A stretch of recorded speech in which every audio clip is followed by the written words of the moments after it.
से जाप करवा रहे हो। ये तो ऐसे ही हुआ कि मेरा मन तो था सिंगर बनने का, जबरदस्ती मेरे बाप ने मुझे डॉक्टरी पढ़ने के लिए भेज दिया। मैं तो सिंगर बनना चाहता था, खामखा डॉक्टर बन गया। तो उस डॉक्टरी में उसको ठीक है कि 4 पैसा कमाने के लिए अब इतनी पढ़ाई करी है तो अपना वर्क तो करना ही पड़ेगा, जीवन जीने के लिए कुछ तो जरूरी है। लेकिन जो सिंगिंग थी, जो उसका शौक था, जो उसे अच्छा लगता था, वो हमेशा उसके भीतर दबा रहेगा और जहाँ कहाँ मौका मिलेगा वो अपने शौक को प्रदर्शित करेगा। वो कुछ और बनना चाहता था, तुमने उसको कुछ और बना दिया, क्योंकि समाज में एक क्लास चाहिए थी आपको एक समाज में एक रुतबा चाहिए था। सब्जी बेचना मेरी मजबूरी है, मैं अपने बेटे से सब्जी थोड़ी बिचवाऊंगा। मैं तो उसको बहुत बड़े कॉलेज में पढ़ा रहा हूं, बहुत बड़े स्कूल में पढ़कर मुझे चाहे जितनी मेहनत करनी पड़े, पर मैं मेरे बेटे को बहुत बड़ी पढ़ाई करवाऊंगा। अच्छी वाली पढ़ाई करी, गया विदेश। क्या मिला तुमको?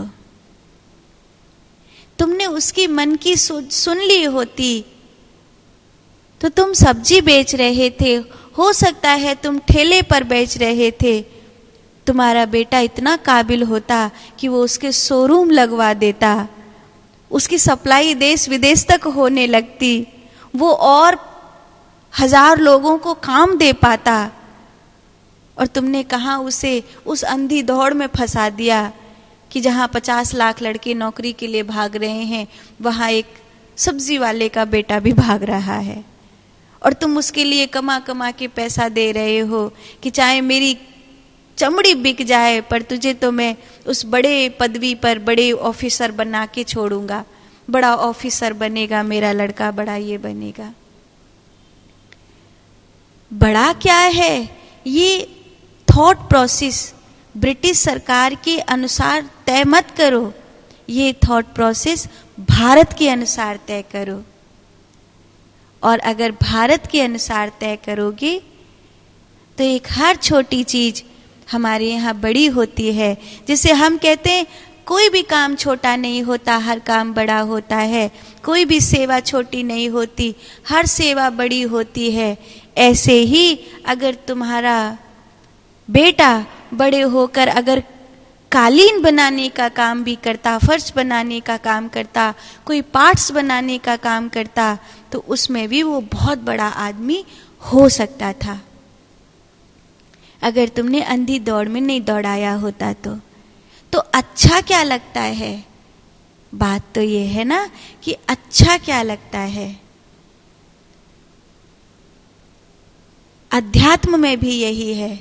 अब मैं तुमसे कहूं जबरदस्ती ध्यान करो और तुम्हें ध्यान करना अच्छा नहीं लगता, तुम्हें तो मंदिर में बैठकर प्रभु के आगे रोना अच्छा लगता है, और मैं जबरदस्ती कहूं नहीं ध्यान करो, तो वो ध्यान तुम्हारे लिए सफल नहीं होगा।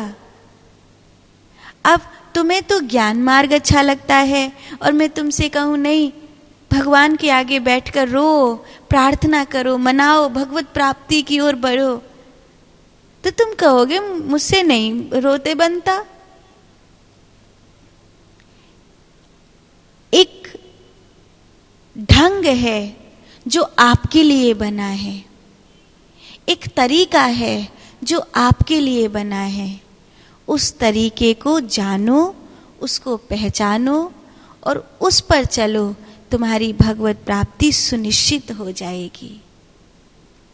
तुम्हारी भगवत प्राप्ति सुनिश्चित हो जाएगी। तुम चयन करो कि तुम किसके लिए बने हो। मुझे ध्यान का मार्ग अच्छा लगता है, ध्यान के मार्ग ने ही मुझे सब कुछ दिया है। अब मुझसे कोई कहे कि 24 घंटे माला फेरने के लिए बैठ जाओ, मैं नहीं बैठ सकती। मैं 5 घंटे आंख बंद करके ध्यान में बैठ सकती हूँ, मेरे लिए टाइम लेस हो जाएगा। मुझे पता भी नहीं चलेगा कि कब मेरे शरीर को बैठे हुए 5 घंटे बीत गए।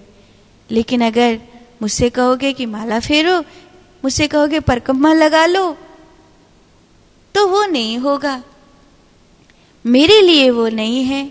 और कोई ऐसा है माला फेर सकता है, परिक्रमा लगा सकता है, उससे कहो तो बैठ जा, तो 5 मिनट 5 घंटे के बराबर लगेगी। अभी बस 5 ही मिनट हुई है, अरे रे बस 5 ही मिनट हुआ था, ऐसा लगा जन्नी कितनी देर हो गई है। ऐसा शिव सूत्र की जो चर्चा है वो गूढ़ रहस्यों से भरी हुई चर्चा है।